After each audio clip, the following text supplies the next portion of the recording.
Hey y'all, welcome to my live. So I wanted to get on and do this live today as I get ready for happy hour and also answer some manifestation questions. So that's what we're doing today. I am working on my nails because cannot go to happy hour with my nails looking the way they've been looking. I broke every single last one of my nails damn near. But so if you all have questions about manifestation, that's what we're here for, then let me know in the comments. And I actually pulled up some questions that came in from my folks on my email list. Some of them are questions and some of them are just kind of like commentary. One of the things that I noticed that people are saying is, like, when I ask, like, what have you tried to do to manifest your goals in the past? It's just so I can get a better understanding of like what you've tried that's worked, that has not worked. People will say varying things, but one of the common things is like, oh, well, I just thought about it. You know, I was just thinking about the manifestation that I want to bring in, but not really doing any specific techniques or rituals around it. And I know what the secret taught a lot of people is like, yeah, you can manifest just, you know, through the law of attraction. And don't get me wrong, the law of attraction does work, but you have to have intention behind it too, right? And so and with intention comes inspired action. So a lot of times just thinking about it, that's not a process. That's not a way to actually manifest. It's just thinking but not doing. Does that make sense? So let me know if you all have questions, specific questions that I can answer about manifestation. I'm gonna be on as long as it takes to do my nails, which they're halfway done. Y'all, I never let my nails get like this, so it's kind of embarrassing. But someone did ask me, like, how do I keep up my nails? Hey, Wyatt. So I have a number of nail polishes and hardeners that I use. And I found that by using press-ons on top of the ones that broke helps them to grow back like really fast. And so that's my new process that I'm on right now. So as you're coming in, say, hey, let me know where you are checking in from. Let me know what questions that you have about manifestation that I can answer specifically. One of the things that I have been posting about recently is internal representation styles and how that impacts your manifestations. And what I mean by internal representation styles, I just mean like the way in which you learn, like what type of a learner were you or are you or have you been in school. So if you're someone who is a visual learner, for example, the obvious manifestation technique that would probably work best for you is vision boarding, right? So for me, I err on the side of audio digital. I'll explain what that means later, but like, yeah, if you are a visual person, you're able to visualize really easily, a vision board is like the obvious answer, you know? So let me think, some others that I can think of. Like if you're somebody who is more of like a kinesthetic person, you know, doing actual physical daily rituals to support your manifestation is something that would be helpful for you because it activates the way that your brain is already processing and already taking in information and helping to support you with your manifestations. So those are two examples. And again, let me know if you have questions about like specifics related to manifestation. But that's one thing that has been coming to me like most consistently is I think the reason why a lot of people have trouble with their manifestations is that they're probably using the wrong techniques, you know, and that matters. Like if you are someone who, you know, you have a hard time visualizing, like a vision board, just sitting there looking at it, it essentially like blends into the wall and just becomes like a part of your furniture and it's not activated. There's no energy behind it. There's no, when you look at it, you don't get exciting. It doesn't encourage you to visualize even bigger, even more of seeing yourself like having those things. So if there's no energy behind any of the manifestation techniques that you may do, you'll find it harder to manifest. So I'm just going to hang out here until people jump in and ask questions. I'll try to keep pulling up more questions that came in from the email list. Let's see what else we have here.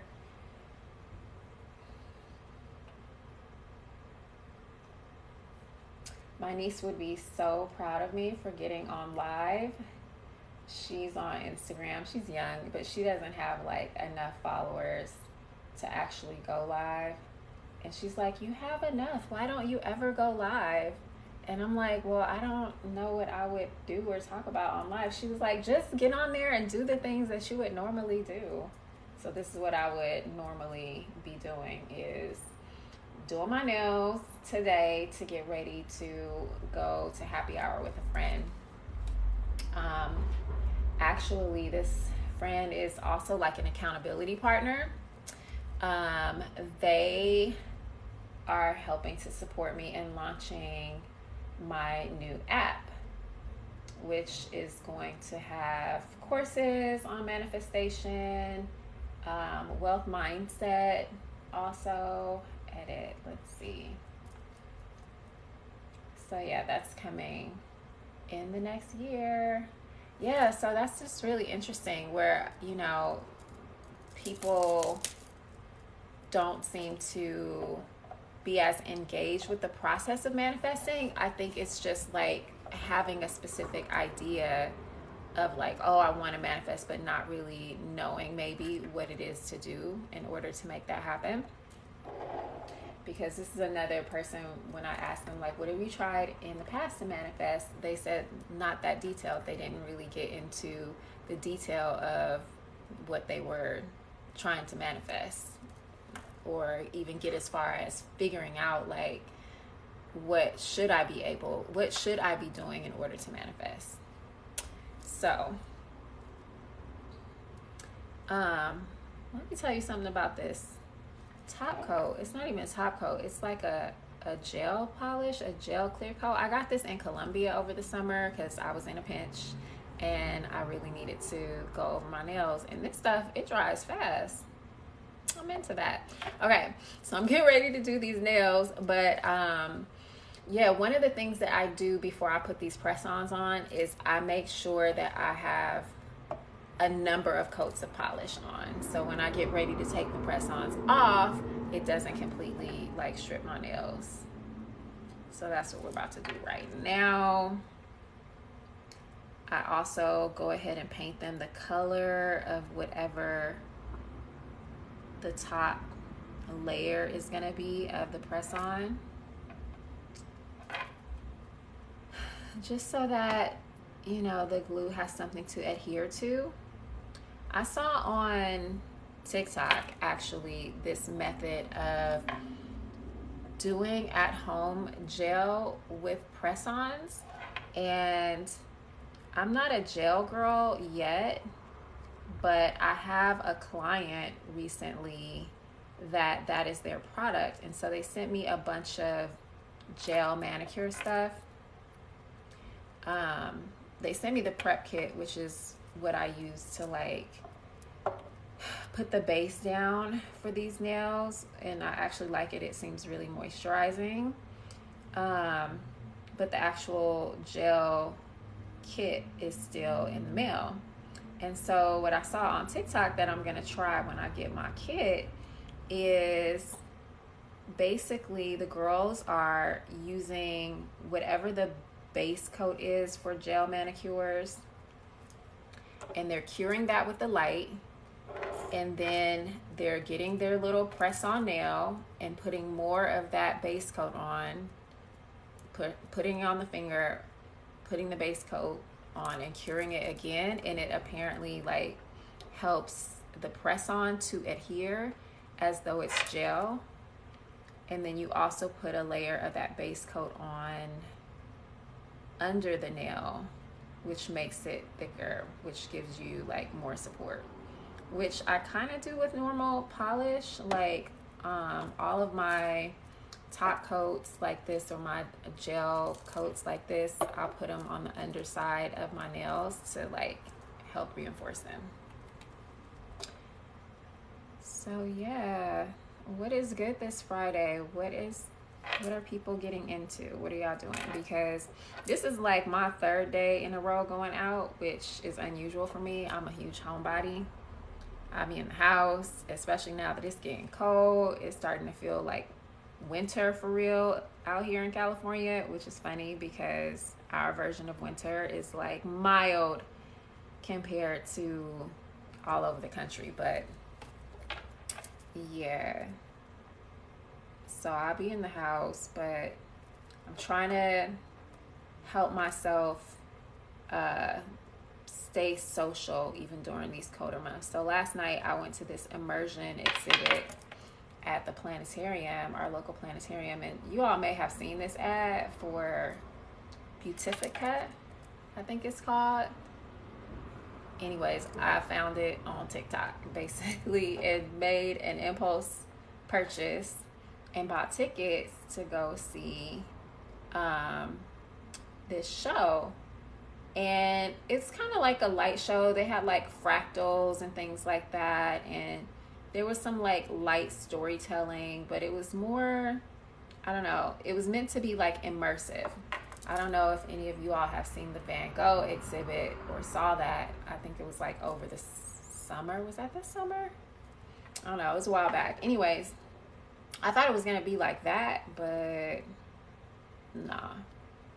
And I think that the reason I didn't enjoy it as much as I thought that I would is because we are so used to looking at things in like HD and 4K, that just seeing stuff on a regular projector, like even in the movies, the projection is very high quality, but in this case, not as much. I wasn't impressed. I was actually rather disappointed, but it did help me get out the house, so that's that. I have to literally schedule my outings and space them out. Like I said, I went out for, this will be the third day in a row, so tomorrow I probably will just post up in the house and recuperate. Get my energy back up. Y'all know us introverts, we be needing that.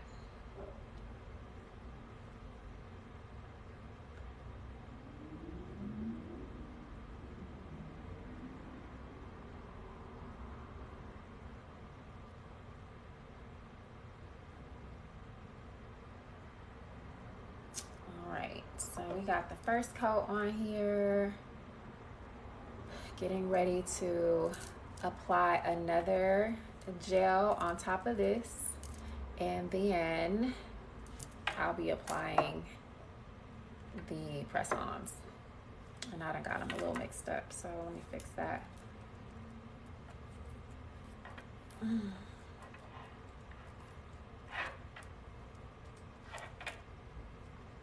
Let me see if I can find somebody else with a question about manifestation from the list.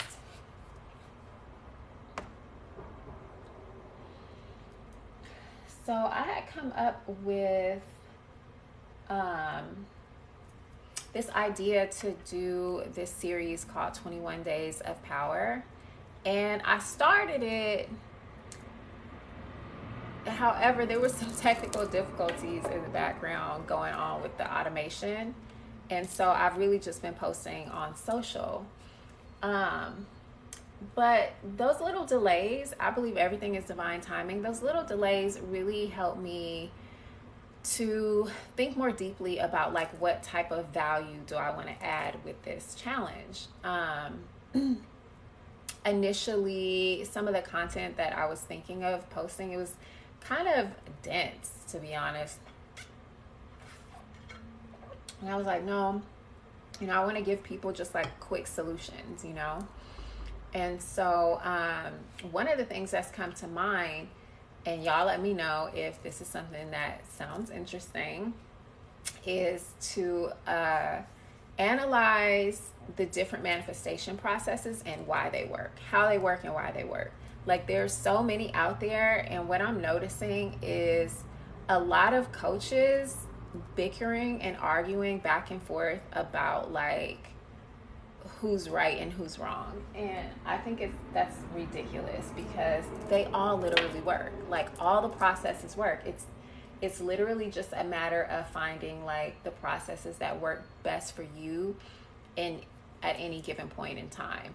And so it's good to be like well versed with a process, and have like your go-to processes, but they all work.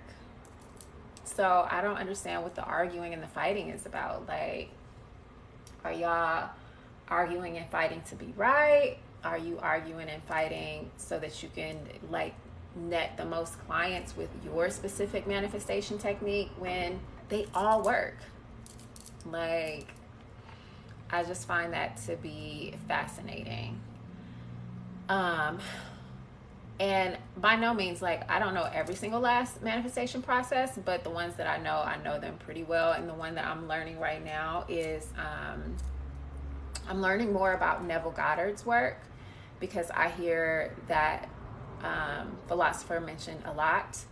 And what can I say about Neville Goddard's work? What I find is that there are levels, right? And so you have some manifestation coaches and teachers like, oh, you know, Abraham Hicks doesn't work. You know, this is the real process of manifesting. Neville Goddard, it really works. Like, there's levels, and everybody is not at the same entry level. To me, like, what do you call it?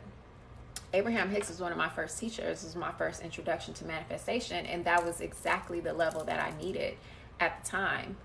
And at the time, I was attempting to read the Kabbalion, which it's really dense, and it has a lot of metaphysical concepts that I just weren't familiar with. And it was too hard for me to get through. Like, my consciousness wasn't ready to accept or understand the contents of the Kabbalion. Abraham was my level at the time. Hey, Dance Saran, 7:30, what's up? Just chatting about manifestation. So yeah, that's how I think about like the different processes and the different teachers or schools of thoughts or philosophies. Is everybody doesn't have the same level of consciousness, you know? Some people, they're going to start with The Secret. They're going to start with the law of attraction because that's their entry point. That's where things have opened up for them. And we shouldn't shame people for that or try to discount the process, because all the processes work. Like, it's literally just finding the process that is going to resonate with and work best for you, you know, at the time. So yeah, that's where I started with The Secret. I think was the very first thing that really got me on the journey learning how to manifest. And then I learned about and came across Abraham Hicks. To me, Abraham is still a GOAT. I go back to Abraham Hicks all the time. I still listen to their seminars. They're actually coming to my city pretty soon. And so I'm planning to go. Like, please, I don't think that one is better than any other.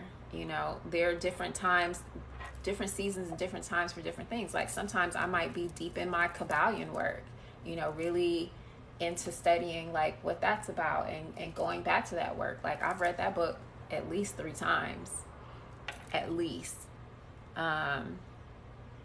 Or it could be as simple as like, oh, I need to work on my money mindset. What's a book that comes to mind that's really good for that is You Are a Badass at Making Money. Jen Sincero, I think is her last name. Like, that's easy, accessible mindset work about money. Like, you know, I think that we complicate things and we try to just always put things, I don't know, in a competitive manner. And I think a lot of the rhetoric that's going around on TikTok specifically, coaches arguing back and forth or doing not sub tweets, but sub TikToks about like, if this manifestation coach is telling you this, they're lying. They're like, come on, get off that, you guys. We're better than that. If you truly knew anything, you would know that all this shit is connected, all of it. So there's not one thing that's better than the other. They're all just different. They are all just different. So like for me, scripting is my jam. That's what I primarily teach, because that's what's worked for me, and it's what's worked for people who are attracted to my content and the way that I teach. Also, I'm a writer, like by trade, by profession. Have always been like really into language arts. Yeah, so before I found scripting, some of my formal coaching training was in NLP, which is neuro-linguistic programming, which seems like a natural, obvious decision. Granted, given all of my history as like, you know, being somebody who was a huge English buff and who loved to write and who loved to read. So obviously the study of like linguistics and the way that the subconscious mind works and the way that the things in our reality, the way that we perceive them and the way that we process them through language, and the way that the subconscious mind works, like, yeah, that was like an obvious entry point. It's so fascinating when I look back at experiences that led me to like where I am. So before I got onto NLP, neuro-linguistic processing, I was getting ready to switch careers, and I was like, what do I want to do next? I knew I wanted to go back to school. I knew that. And I was like, but for what? Like, I don't want another degree in education. What should I study? And then one day I'm sitting on my couch surfing the internet, and I come across this website called Stumble Upon. And the question was, if you could go back to school to study anything you wanted and you didn't have to pay for it, what would you study? And I was like, oh, that's easy. I would go back and do like creative writing. And that was the aha moment where I was like, yeah, obviously, like that's always been my jam. So why wouldn't I invest further in that, you know? So I did do that. I went to school, to an art school, which was a really fun experience, and a non-traditional writing degree that really, I feel like, prepared me for like being out in the market or whatever. And then fast forward, I discovered NLP because I was doing some research about writing. I was like, I want to learn to be a better copywriter. And I know that, you know, this process or these techniques called NLP helps you to write things that stimulate response from people, like, you know, in the way in which you formulate words and put things together. And so I was looking at that, and I was actually interviewing with a couple of companies. And I was like, you know what, I'm going to try some of these NLP processes in this interviewing. And I had 2 big clients on the hook. And just from using like writing my thank you notes a certain type of way, assuming that I'm the right person for the job, and planting those seeds with the language of the thank you notes and stuff. And even in the interviews, like some of the things that they teach you in NLP is like about mirroring body language, mirroring speech and the flow and the way in which the interviewer talks. You want to match that. Just little stuff like that, little NLP things. Like, I was an NLP newbie at that time, And I ended up getting both job offers, and I had to make a decision. Thank you. Yeah, I had to make a decision like which one I wanted to go with, because I felt like, damn, this stuff really works.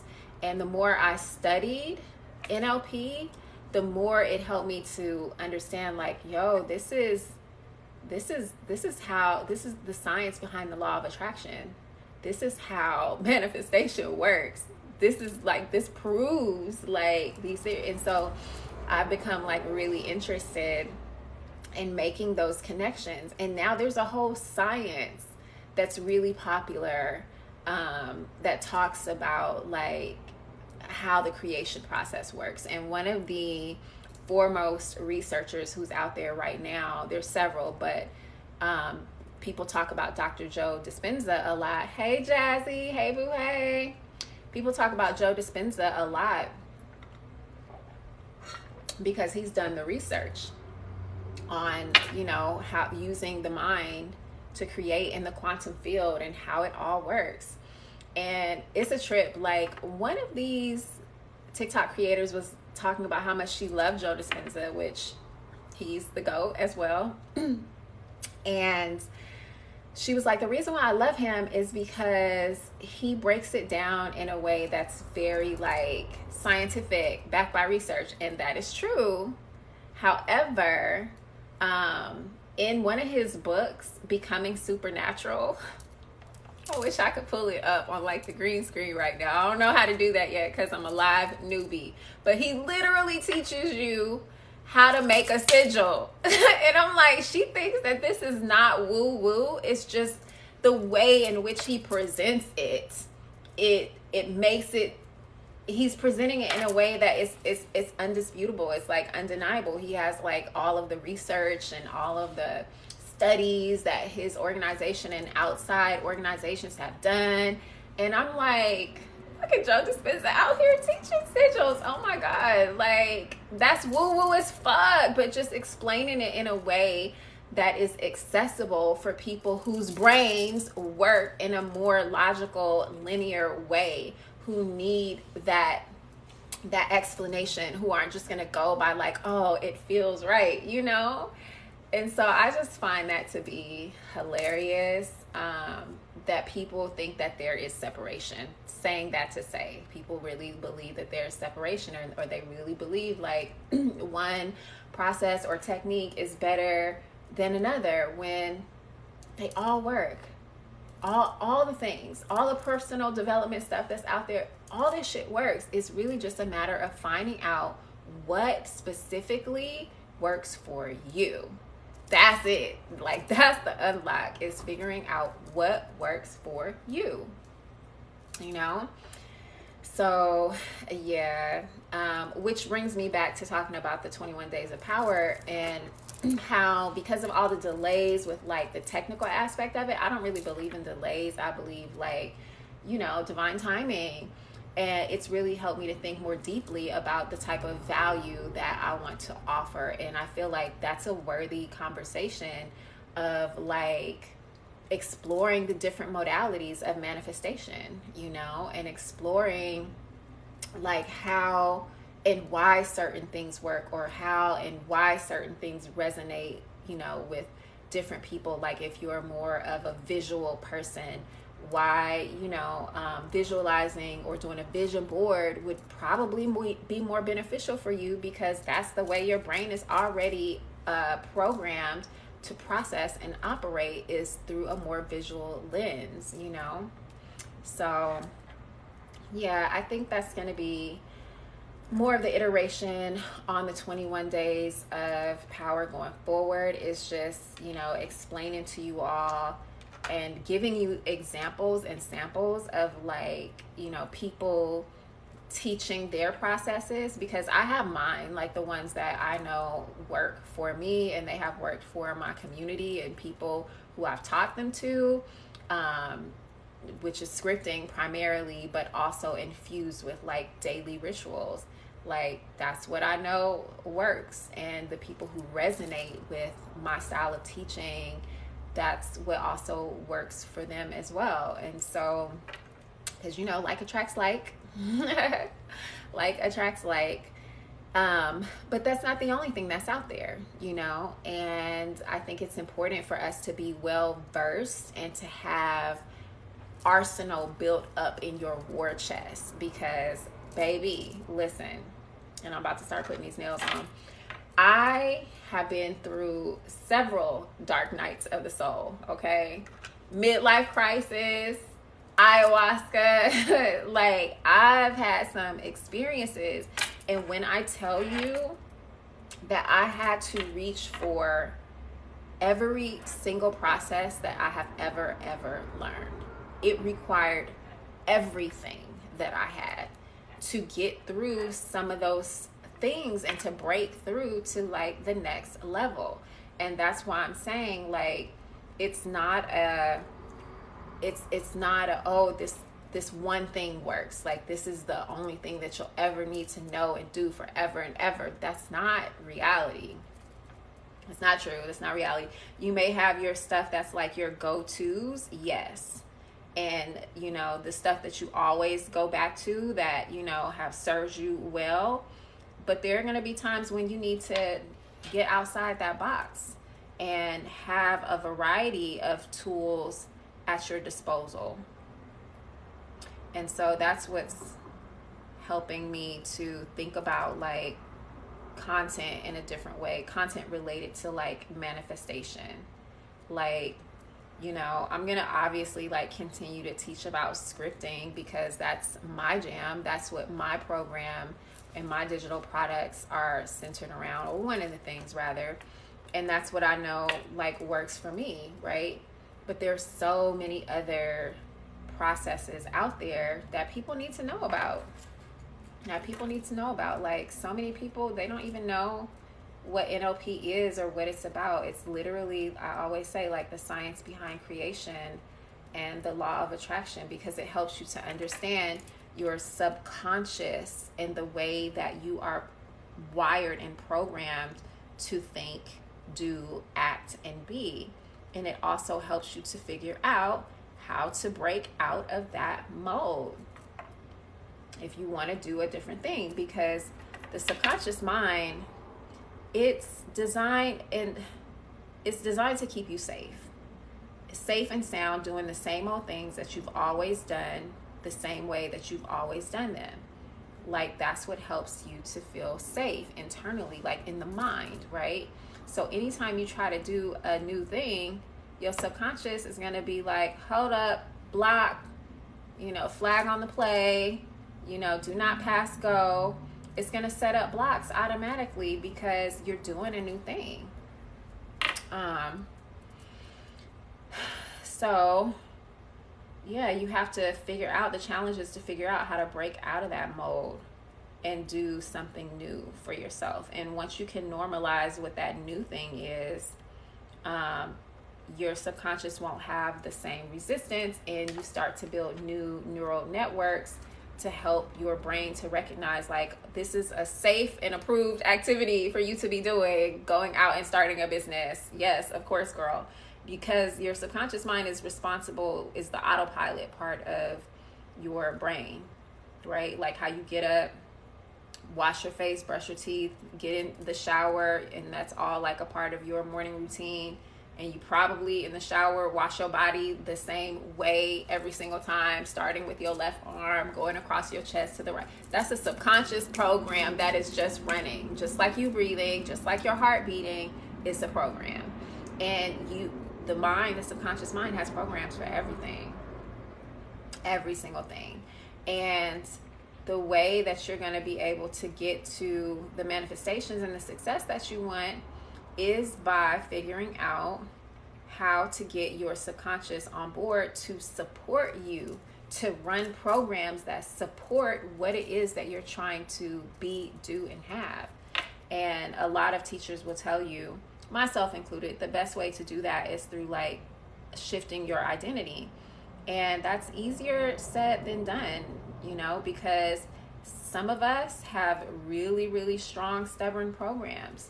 And so there's a number of processes that you can do, manifestation techniques and otherwise, that are going to help you with that. Hypnosis is one that's really, really effective. And I like hypnosis because you can do that as you're falling asleep.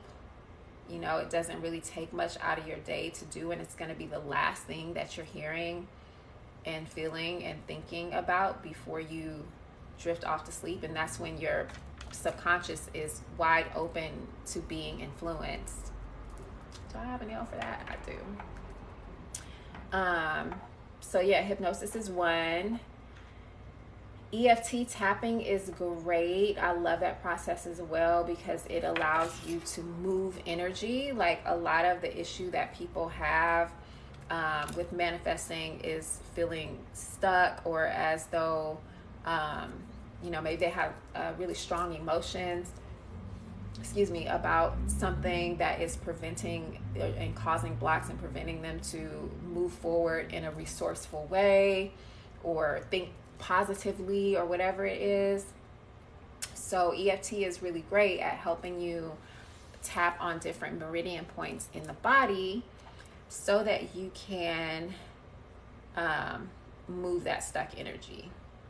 And that's what EFT is great for, and release some of that, those trapped emotions, and install also new ways of thinking and being. So like if you're somebody who's really into affirmations, EFT can be great because there's two different types of sequences that you would do.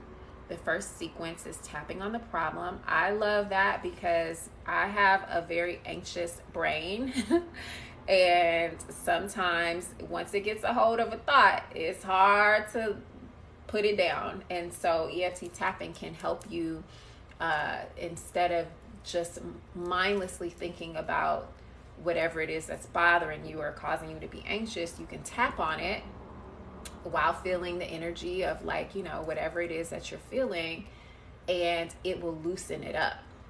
And then so you do several rounds of the tapping, and the energy meridian points, they're similar to acupressure.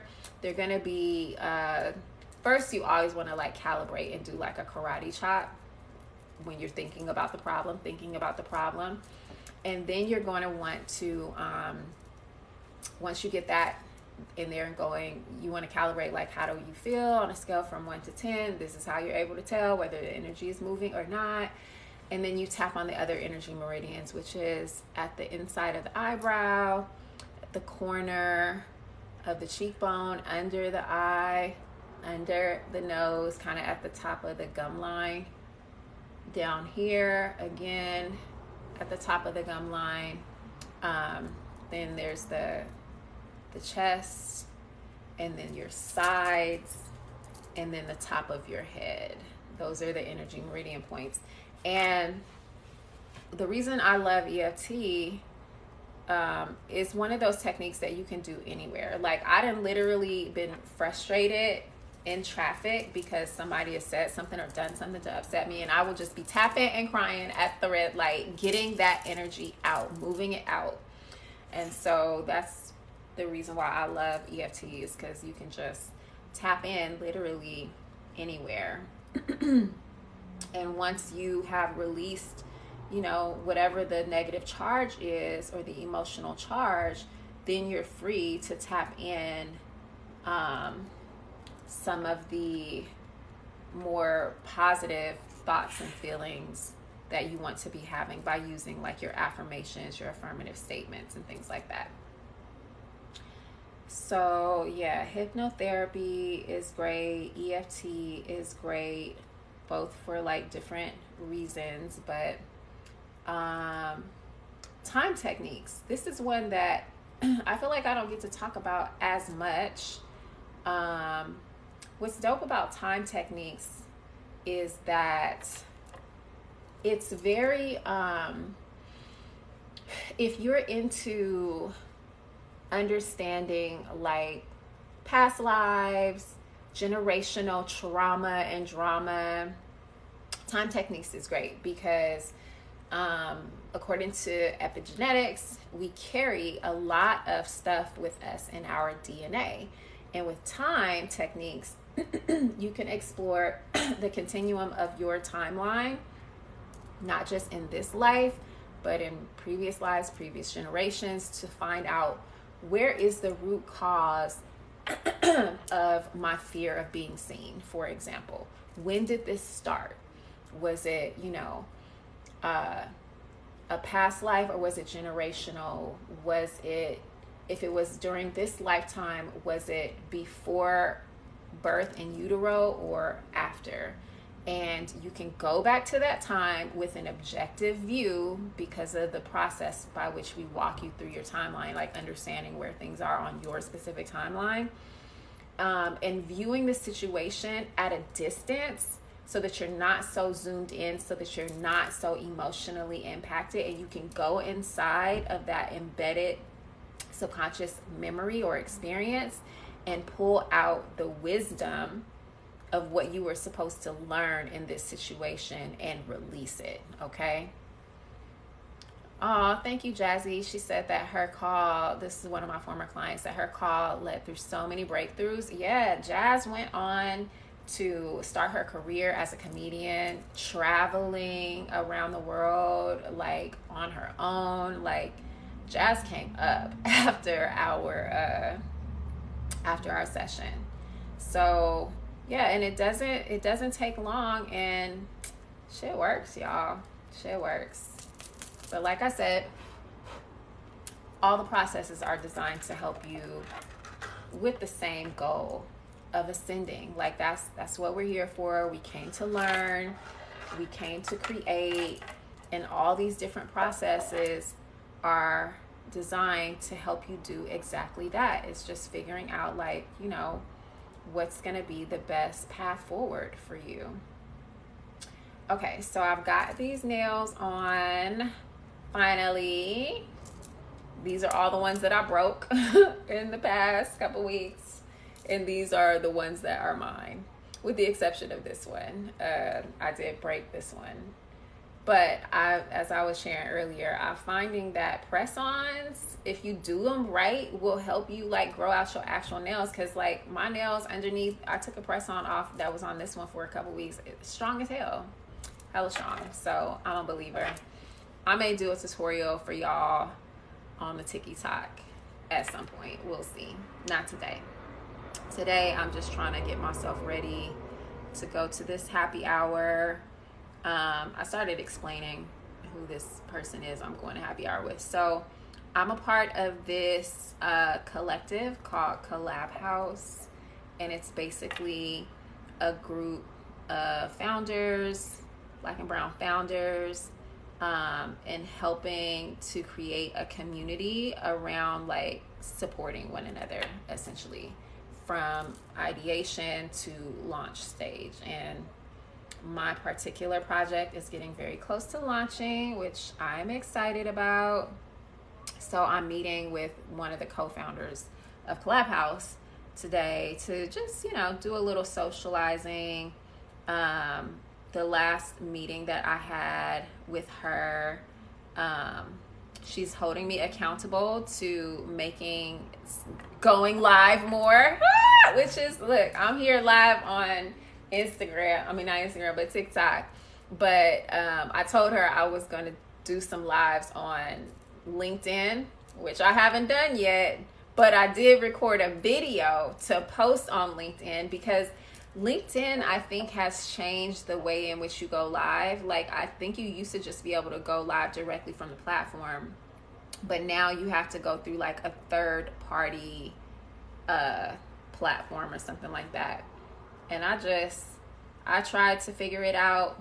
I ain't gonna lie, I didn't try it that hard, but I said I am gonna go live, but in lieu of that, I'm at least going to post about the work that I'm now doing, which is coaching, manifestation, and teaching holistic lifestyle modalities. And so, yeah, that's happening. I have to post that before I leave to happy hour.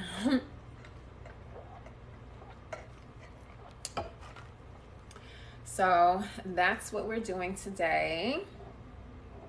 Is I'm getting ready to be held accountable, which, you know, everybody needs that. We all need that. We need our community to help us grow in all the ways that we need to grow. We need that support.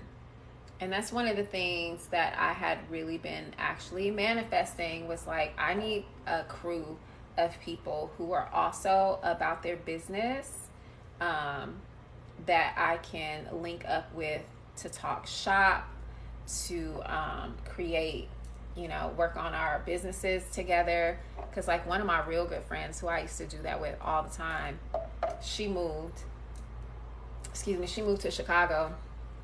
And so, yeah, doing it over Zoom or on a FaceTime is just not the same.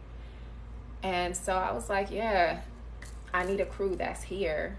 And then a couple months later, this opportunity with Collab House came about. And now I have a community of other founders who I can go to and, you know, talk about my ideas with, and collaborate with, get advice from. So manifested that. I was scripting about that back in June, and here we are a few months later. We got started with the group like maybe in September, I think. So June, July, August, September, 3 months. It didn't take long. It did not take long. And one of the things I want to point out is, like, when your manifestations start coming in, like, the first one is not automatically the home run manifestation. It's the universe may send you, while you're aligning the energy, someone who is sort of kind of a match, you know, based on where you are. They might not be the match, be all end all, because when I first started doing that work and trying to bring in a community, I was meeting more people. You know, nothing really stuck, but I sent the signal out to the universe that I'm open, I'm ready, you know, I'm looking for other people who are like-minded, who I can connect with. And they did start coming. None of them stayed consistently in the beginning, but this one group that I'm a part of, this has been like the most consistent one. So yeah, we having a little kiki, a little meetup together today, which I'm excited about. What time is it? Oh, I still got a couple hours.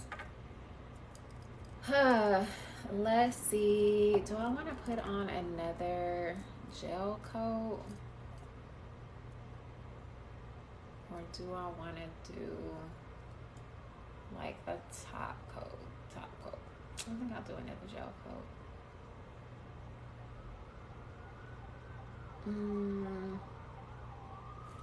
Yeah, let's do another gel. And then let's do another color coat. So let me know if there's any questions that come up that you have about manifesting. That's the topic for today as I get ready to go out to happy hour.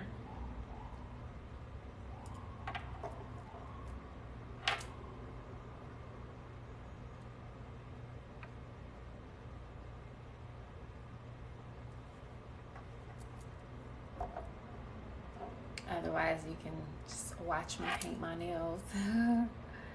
That's cool too. My niece said that people be on TikTok watching TV and just, you know, hanging out. Like, you don't even have to get on there and do anything. Just, people want just company.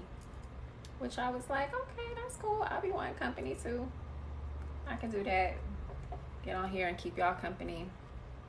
But I also want to add value and serve. So let me know if you have questions, specific questions about manifestation. I went through a whole bunch of stuff earlier on the call.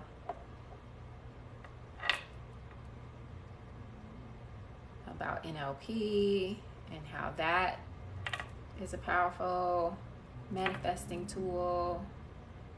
Scripting, of course, y'all know that's my jam. Somebody this week asked me like what the difference was between regular journaling and manifestation journaling. Was that the question? Oh, the difference between journaling and scripting. That was her question. And so I told her that to me, scripting is a form of journaling. It's manifestation journaling. And I love both. Like, don't get me wrong. I do both. Scripting, however, is more intentional, I will say. Scripting is literally writing about your day before it actually happens. Like, you're writing how you ideally want your day to go. And there's some other steps to it, but the base of the script is writing about your day in past tense as though it's already happened. And so it's ideal to do this in the morning. However, sometimes, like on a new moon, usually, or if there's a big shift getting ready to happen and I want to script about a period of time that's coming up, let's say, the next 3 months, right? I want to script about like what that's going to look like. Then you can do that any time of the day or night because you're projecting forward a number of days a week. So whatever. But the day-to-day scripting, I find really helps me because of my anxious brain. My anxious brain wants to be in control. It wants to know how things are gonna go. And if I can't feel that out, it'll just run, And it's not always helpful to let it do that, obviously. And so scripting gives me a way to like put down what it is ideally that I want to see happen, because I think what a lot of people do, I know what a lot of people do is they end up thinking mostly about what they don't want. And that is only going to do what? Create more of what you don't want. And so scripting helps me to get that energy out early and saying, okay, here's what I intend to do. I'll write a list of my intentions. Like, for example, one of the things on my intentions come true list was not wishes, because we don't wish, we intend. Intent implies action, that is something is fitting to happen, okay? So one of my intentions come true was that I was going to go to this happy hour. That's something that I know factually is going to happen today. Another one of my intentions was to do my nails. Another one of my intentions was to go live on social media, and here I am going live. So it really helps your brain to thread and weave together the things that are known and the things that you want to call in, so that the brain starts to mesh them. There's no separation. Your brain automatically starts to think, okay, well, she said that she was going to go to happy hour today and she did that. She said that she was going to get on live today and she did that. She said that she was going to gain 10,000 followers. We got to help her do that too. The brain doesn't make a differentiation. So that's why, one of the reasons why scripting is very helpful. So that's one step. The first step is setting the intention, just about what it is that you intend to do for the day or for that time period. The next step is to write out your beliefs. There's one particular set of statement that I write all the time under beliefs. It's like my core belief that the universe, my spirit, is always guiding me down the path of least resistance, most fun, joy, and ease and love. I write that every day. In addition to that, if there's anything that I perceive that I'm feeling that feels particularly challenging, I'll write other beliefs that reinforce what I know about myself. Like, I know I'm very resilient. So I'll write, I know and believe I'm very resilient. Anything that comes up during today, I can handle it. Like you want to reinforce the things that are already known to yourself, and those are your set of beliefs essentially. So that's step 2. And then step 3 is writing of the script, which is write that in past tense as though it's already happened. Because again, like I was saying earlier on the call, our brain literally thinks about things in terms of like keeping you safe. And so the example that I used earlier is like, if you are wanting to start a business, for example, and let's say you don't know anybody who's, started a business or been successful at it, your brain might have you think like, oh, it's not safe for you to do this because you've never seen it done before, or you don't know how. So instead of working on your business, we're going to sit down and watch Netflix. That's your brain's basic way of keeping you safe, of keeping you in the same routines, because it's afraid of the unknown, or it wants to protect you from the unknown. Not that it's afraid, it wants to protect you from the unknown or perceived threat. And yeah, starting a business could be scary, but it's not scary like getting chased by a bear. And that's where that mechanism in our subconscious mind came from back in the day when we were hunters and gatherers, and you would have, your fight or flight reflexes would come online because you out in nature, like potentially getting chased by a bear. And so your brain is scanning for perceived threats, and that change, that difference, that's a perceived threat. So why did I bring that up? I'll be getting off on a tangent. We were talking about scripting. Okay, so yeah, the reason why scripting, as though it's already happened, works is because it tricks your brain basically into thinking like, oh, this is in the past, we've already done this. Therefore, as you take steps to actively do it, your brain doesn't perceive that there's a threat, and is less likely to stop you from moving ahead with whatever it is that you plan to do, because you have been, through repetition, daily scripting, telling your brain, your subconscious, sending that message that this is already in the past. It's already familiar to us. It's already, just a part of our day. This is just what we do now. Like it, and it also helps you with that identity shifting. I think I'm gonna do a video on that too, like using scripting to identity shift, because I think that's a very specific way of scripting. Like a lot of the scripting that has helped me to like accomplish things or do things, it's been in scripting about like the specifics of like a situation, like how many followers I want to grow, how many subscribers I want to get, how it's been very specific. We also know that by doing that, that helps create change in the mind and the belief system in your subconscious, and all of those things are very helpful to switching your identity, so that you become the type of person who journals every day or scripts every day. You become the type of person who, because you've been scripting it, who rides your Peloton. You become the type of person, like all of that helps. It all helps. But I do think that there is something to scripting about the person who you are becoming, and framing your script in a way to see yourself as that person.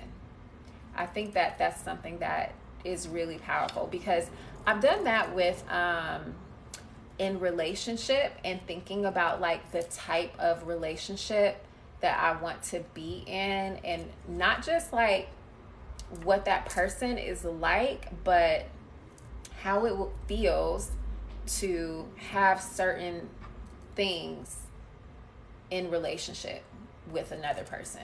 So for example, one of the things that I might script would be, it feels so good now that I have someone who is ready to build a life together, a home and family with.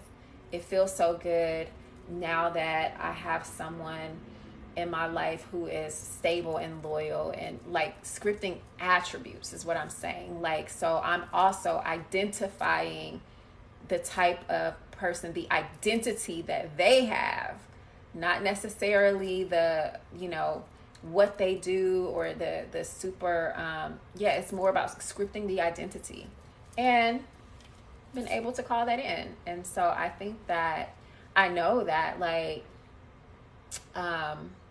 anything that you're trying to attract, when people say you have to be that, that's what they mean. Like, you have to also hold those attributes like in yourself, in your heart. So if there's anything that you've been scripting about or wanting and you're having trouble calling it in, you have to look internally at like, okay, what's blocking that like within me? Or if you're getting something that's undesirable, okay, where does that live inside of me, and how can I switch that around so that I'm drawing in what it is that I actually want? So yeah, I think I'm gonna do that as like a little test, because I feel like I've done it in small ways to just strengthen myself, like whenever I need like a boost or something. But yeah, I wonder what would happen if the contents of the script were more based around identity work. I'm gonna have to investigate that and report that back to y'all, because I do a lot of identity work like in other ways. Acting as if, that's one of my go-to techniques. Yeah, there's a number of ways that can be done, but yeah, we're going to see what scripting does in terms of creating the identity of the person that we want to become in 2023. Because when you have that identity locked in, when you have that identity locked in, it becomes easier to make change in other aspects of your life and in other areas, because your subconscious is just running the program. It just becomes automatic. So you don't have to think about, you know, whether you're going to get up and work on your business today. You assume the identity of the person who is a business owner, and that's just what you do. You know, that's just the program that you have set for yourself to run. So yeah, we're gonna check that out for y'all.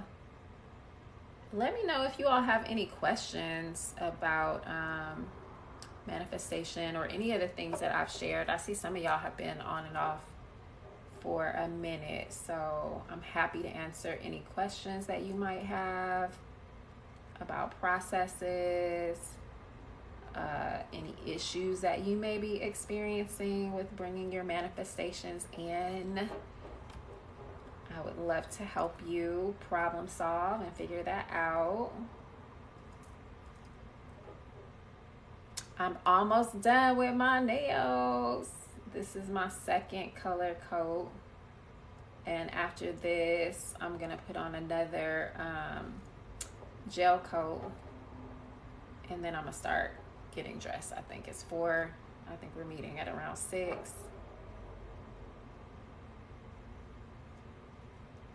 But I'm mostly already ready.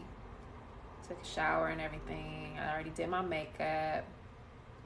I just really wanted to prioritize doing my nails. Cannot be out in the streets with raggedy nails, okay? And I need to post that video on LinkedIn. Accountability. One of my accountability partners is going to be at this happy hour. So I need to make sure I've done what it is I said that I was going to do. Accountability is so important, to be able to have people on your side to support you in what it is that you're creating, and have a similar vibration that can hold space for you. Super important. Ooh, great question. Charlene's World. Has plant medicine helped me with my identity shift? Absolutely. So, girl, that's a whole basket of stuff that I could talk about. So, what I will say, I'll start from where I am now and go back. So, primarily, I microdose psilocybin, and psilocybin is a beautiful medicine when you are doing heart opening work. Oh, it just gives me the chills. Like, it really opens you up to seeing and feeling the world in a different way, but also processing your own feelings and emotions. And I started, no, not started, but I noticed that in working with that particular plant medicine alongside of the work that I was doing in identity shifting into more of my divine feminine, that it cracked my heart open in a way that I've never experienced in life. Like, it's just a beautiful, gentle medicine. And it helps you to really examine what's going on in here, right? And what are the blockages that are keeping you from what it is that you say that you want. And the beautiful thing about plant medicine in general is, like, you should definitely always like tell it what you want it to do. And at different junctures, I've asked that particular medicine to do different things for me. Like, there was a point in time I was feeling creatively blocked. And we know the womb is the source of the creation. And so what was put on my heart through the medicine to do was like more womb wellness care in order to clear out that creative space that exists in my female body. And so as I started to do that work, more of the creative blocks started to shift and things started to flow. Creative energy is not just about like creating a child. Like, we can use our creative energy to create anything. And that's one of the things that the plant medicine helped me to shift. In the very beginning, in addition to the creativity work, I would go into certain meetings and I would have a lot of anxiety, a lot of anxiety.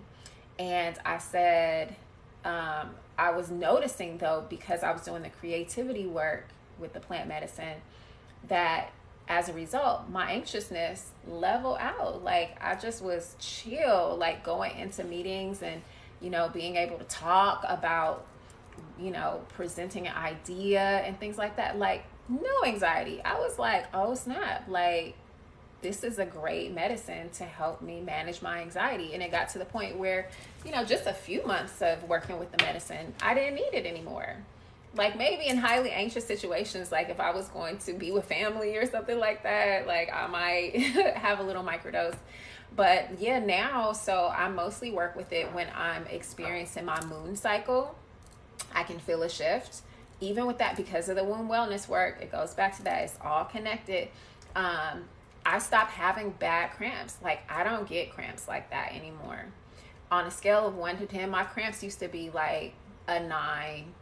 Now, maybe a 1, possibly a 2 if I haven't been doing right and eating like the right things or drinking enough water and stuff like that. Like, and that's a vast difference.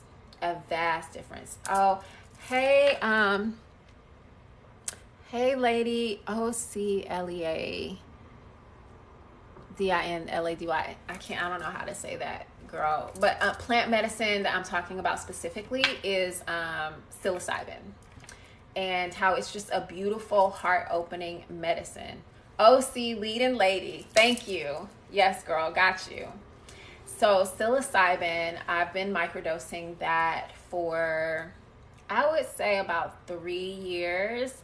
And my protocol when I first started is different from what I use it for now. Like, now it's literally just, to help me manage my emotions, that big emotions that may come up during my moon cycle.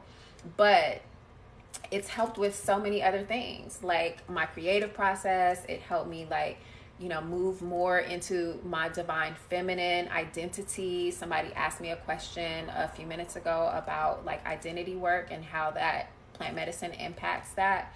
Yeah, it helped to just open me up so that I could feel more comfortable like moving in my feminine energy, because I, like many women, first of all, I feel like it's a return to the feminine, because I grew up, I was such a softie. I was so like tender and like, ooh, like, and my mom like literally criticized that out of me. Like she would make such a fuss that I was so soft spoken.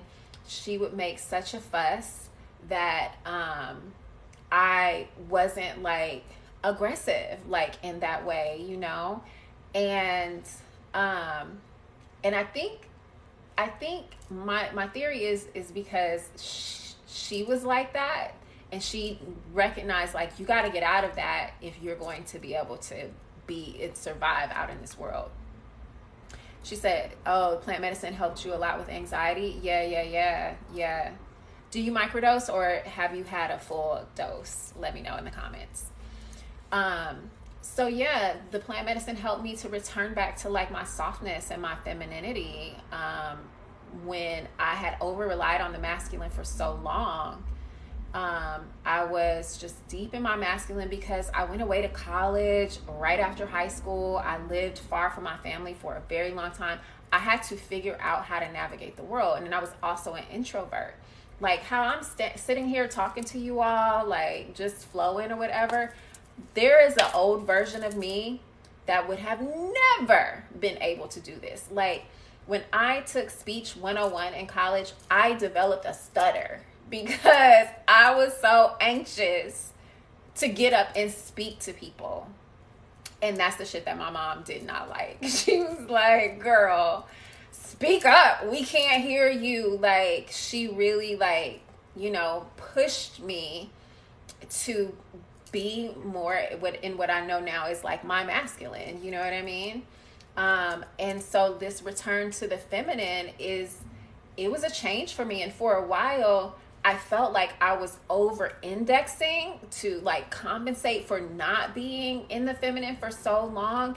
And so that period of time, this was like 2021, I was so emotional. I felt like all the time. And one of the things that the medicine helped me to learn was like, feminine does not mean soft. It does not mean doormat. It does not mean over emotional. Like those are aspects of femininity, but it's not the totality of it, And so it helped me to see the strength in my femininity. I was telling someone who I was working with, I was like, I really have a hard time with being in my feminine because I perceive like the feminine as like somebody is, making you be a doormat, or like, you just got to roll over and take it. And I ain't with that shit, like, and she had to like help me to understand like there are different feminine archetypes and we pull from different ones based on what we need and what we're wanting to create and the type of mate that we want to attract. And at the time I was like really in conservationist energy, which is to me kind of like the archetype of the witch or like the crone, and just, always like solitary with myself, didn't have a partner for a long time. But the more I began to soften and open up and lean into different aspects of my femininity, I started attracting a different type of man into my life. Men who wanted to support me, emotionally, and who were very stable, very normal. Like I just started having a different experience as I worked on that. And definitely psilocybin helped me to do that work. Absolutely. Comments. So Shailene said that it helped with her anxiety. Yeah, the first time she experienced it. And she said she microdosed. Okay, yeah, cool. That's my preferred method. Like I'm very sensitive to plant medicines in general. We just talked about psilocybin. My first experience with plant medicine, I would say, like the what do you call it? Entheogens, was with ayahuasca. That was my first experience, and that was like ripping the veil off, like, psh, like and it took me a while to like work up to, you know, to feeling safe to do that experience, have that experience. And interestingly, it was a man who told me about the gentleness that can be your experience with ayahuasca. And he was telling me about how, like, on the medicine, because he didn't have like a lot of heavy trauma, which I don't either, you know, no like type of abuse or anything like that. He was saying like how his experience with the medicine allowed him to connect with his father who had passed. It allowed him to do some healing work with his relationship with his ex-wife. And he said that he had thought that he had forgiven her, but it wasn't until he sat with Mother Aya that he really forgave her. Like, he was like, I really understand and know like what forgiveness is and what that means and how it's going to impact our relationship going forward. And so he was just telling me like how gentle his experience was. And I was like, okay, well, I'm going to manifest this opportunity to sit with the medicine. And now I have a community that I sit with when I do experience the medicine. But that was my first plant medicine experience, and I've sat with it, you know, many more times since then. And yeah, talk about an identity shift. Like, the very first time I came away from that experience feeling so solid in who I was. It felt like any obstacle, I could just wave my hand and it is going away. Like, this is not a thing. Like, I felt so strong and powerful because I felt very assured of myself, if that makes sense. Like, I felt very solid in who I was because I had all this insight, you know, that came from sitting in ceremony and the connections that I made during that time. And I have a whole series on it on YouTube. I think my YouTube is linked in my profile up there, so after this live you can go check it out. But it was such a life shifting experience that it didn't occur to me to keep it to myself. Like, I needed to talk about it for myself, because what I know now is that when you go home, the ceremony is one aspect of it. When you go home, there's the integration part, and that's taking everything, all the insights, and integrating it into your actual life. And I didn't know how critically important that was. And I'll tell you, at the time, I was new to that particular group that I sit with now, and I'm more like in the fold of things. And so there are people who are a part of my group who I sit with all the time, who I can call on when I need support with something related to, like, you know, I'm processing something from the ceremony, whatever. I didn't have that in the beginning. And so I went home on my own, and I'm working on integrating, and Spirit was just like, you know, you should document this process, talk about it, you know, because what I did notice, all the research that I did, there weren't very many people who looked like me at the time making videos and talking about their experiences with this medicine. And I just was like, I think I was looking and searching for others. And so I was like, if I put these videos out, they will come, you know. And they did. Like, people reached out to me. They still reach out to me to this day about those plant medicine videos. So if you're interested in knowing more about my Aya journey, it's all there on YouTube. It's a whole playlist of like what I wish I knew going into that situation, my initial reaction. The integration is after the ceremony. Yeah, like it's so important. It's so important. And Um, I have taken clients, coaching clients of mine in the past, to ceremony. And these are people who I've worked with like really closely. So I know that they're already doing the work, because I recognize that you can go to ceremony and come back home, and if you don't do anything with the information that you were given, or any change work or anything like that, there are some people who just go to ceremony, but they're not going home and doing the work. So it's like, why even take the medicine if you're not going to go home and do the work? And that's the thing. Like, I don't think that plant medicines in general are like going to solve all the world's problems. I don't believe that. Do I believe that it will create the change in people so that people can go and solve these problems? Absolutely. But you have to come home and do the work. And sometimes the work is so substantial. So I was talking about my journey with like being more in my feminine. That came up in one of my Aya ceremonies. And I had to go back a couple times, because I was like, how? You keep saying like, it's in your beingness. And I was like, how do I be? I don't understand. Like, tell me specifics. Like, and they were like, practice embodiment, like just holding yourself a certain way when you're out walking and things like that. But that was one of the things that came up, was that identity work, about how to just, step into the beingness of like my femininity.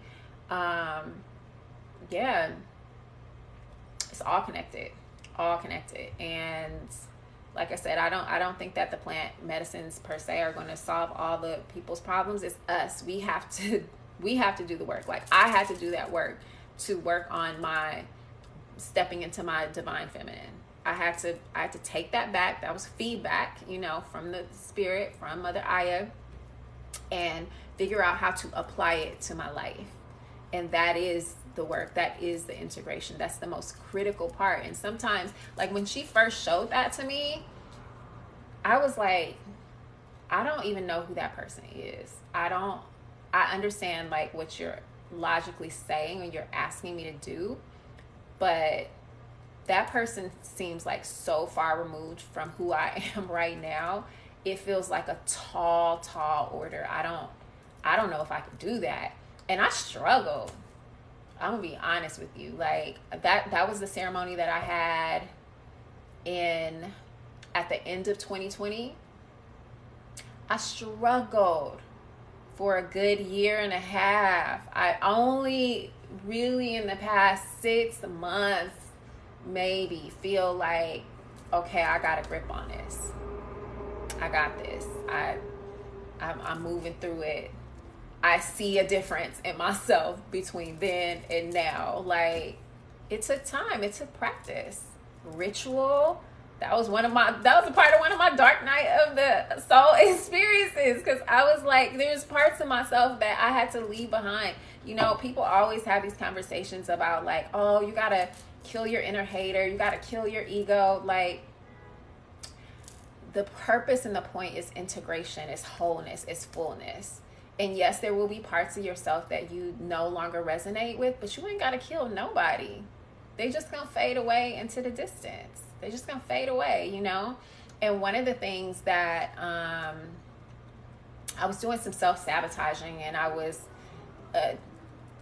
probing my subconscious mind, like, where is this coming from? And they were like, there's a part in you that is fading away right now. It's dying. Tap into that part. And when I did, the part literally was like, there's a version of you that's coming online that believes that you have something to prove. But I want to tell you now that you don't. Like, as this part is fading and leaving me, it was imparting wisdom with me, leaving that wisdom with me of like, I know like you don't operate in this way. So this part doesn't have a usefulness in the way that it used to. But I didn't have to kill that part of myself. And it didn't feel compassionate to like, oh, you're sabotaging my shit. Let me stab you up. It didn't resonate with me. Like, instead, I gave that part love and compassion because it's fading away. I needed to grieve for that part some. so that the next version of myself, the next iteration of who I was becoming, would be supported. And that part gave me such a profound like piece of wisdom. I think about it all the time. I think about like how we are conditioned, a lot of us, to like be productive and do and do and do as though we have something to prove. I've just had to get more comfortable with like, you know, me just being here in this space and time and experiencing it and learning it is enough. Like, I don't live to work. Work is not my everything. The work that I do here, I enjoy, yes. The work that I do elsewhere, like client work, that's not the totality of who I am. I don't have anything to prove, you know? I have enough experience. I feel confident enough in myself that like, you know, it's either you want to work together and we're going to help and support one another, or you resonate with somebody else. But I don't have to work hard to like prove anything to people or even to myself, you know? And that was the wisdom of that part gave me, that like, you have nothing to prove. That's not what you're here for. The part of you that is very ambitious and things like that thinks that, believes that, but be aware of that and don't get too like caught up in that loop of I got something to prove, because you don't. Like, you are enough. Like, just how you are right now and how you will be in the future, it's enough. Nothing to prove. So yeah, honey, that integration work is what I'm trying to say. That is the work. That is the absolute work.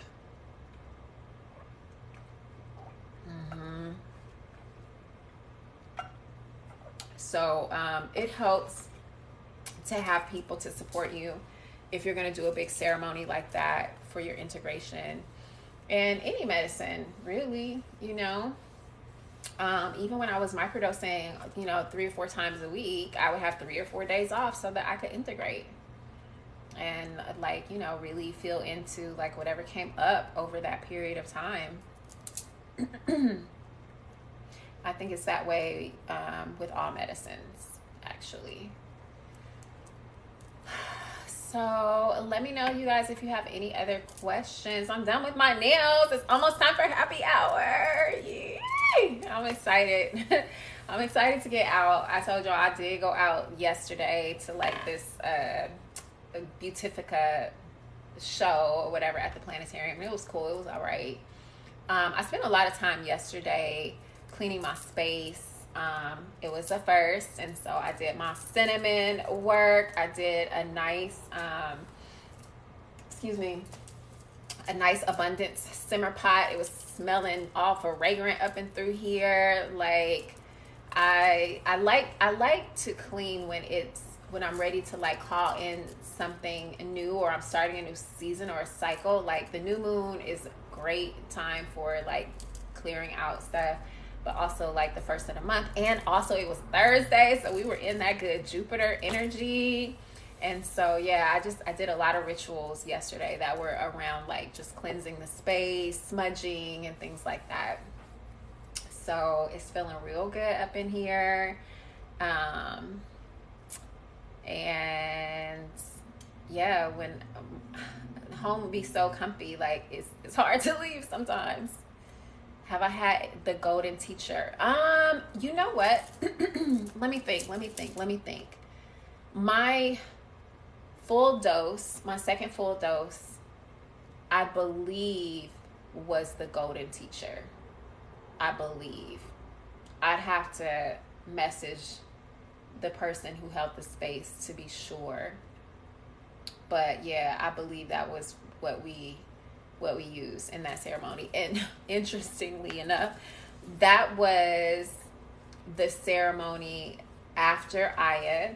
So I told you, Mother Aya told me like I needed to work on like my beingness and being more in my feminine and And some months later, so that initial ceremony with Mother Aya, that was in like December 2020 or something like that. The following August, I sat with the psilocybin, which I believe was the golden teacher ceremony. And that is all that they talked about. So one of the things that I had said in the previous ceremony, I was like, you know, my guides always come through for me. They always come through. And my guides are some dudes. Like, their energy is masculine, is what I'm saying. And they're funny. They are hilarious. They be clowning and joking. And like that, those are my people. But after Mother Aya had said that, I told you I was like really struggling. And so I would like often be like, oh, I need more insight about how to be more in my feminine, da da da. And the ceremony that I ended up going to that following August, the feminine energy came through so strong. Like, they were giving me the business. It was like being in a room full of your big sisters and cousins, and they were spilling all the tea. All the tea. Like, girl, you need to get yourself together, because the way that you out here pretending like you not a goddess, and you are, ma'am, everybody can see you. You the only one. Why are you know, not stepping the way you need to be stepping? Why are you not carrying yourself the way that you need to be carrying? Like, they drug me. That's what I'm gonna tell you. They drug me, honey. Girl, they were laughing like, this little nerd boy that you date into, like, oh, it was hilarious. It was hilarious. And at the time, I was like, stop teasing me. Stop. Like, I'm going to do right. I'm just trying to learn. This is why I asked y'all to come. Like, you know I don't respond well to criticism. But yeah, it was an experience. It was definitely an experience. Yeah, and I do believe that was off that golden teacher. And that was another step in the process that just helped me to massage that energy.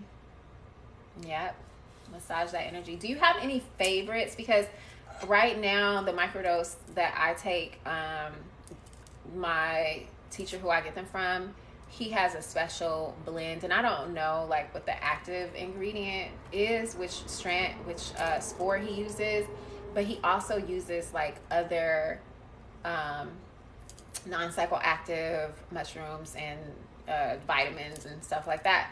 And whatever his current thing is now, honey, let me tell you, it is strong. Oh, it is so strong. Like, you know, when I first started, I would like following the protocol, I would only take it in the morning on an empty stomach before any of my other supplements. This one right here, I have to eat first, period, or I'm gonna be laid out somewhere. I'm like, this is a mini dose. This ain't no micro. So I keep saying I'm gonna message him and ask him what specifically he did different with this batch, because baby, it's the hammer. He's got that hammer. All right, any other questions, y'all? Let me know. Let me go back in these emails and see who's on my email list. If you're not on my email list, you need to come join. I feel like there's a couple of you that I recognize. But let's see if there's any questions from the email community about manifesting. Let's see. My internet is slow because I have a bajillion pages open. We misplaced the list of members. What? Rude. Okay. Here we go. They just put me back to the beginning. We're going to go back a couple of months. So I've been collecting questions for a minute. Just trying to figure out like what people want, what people need, you know?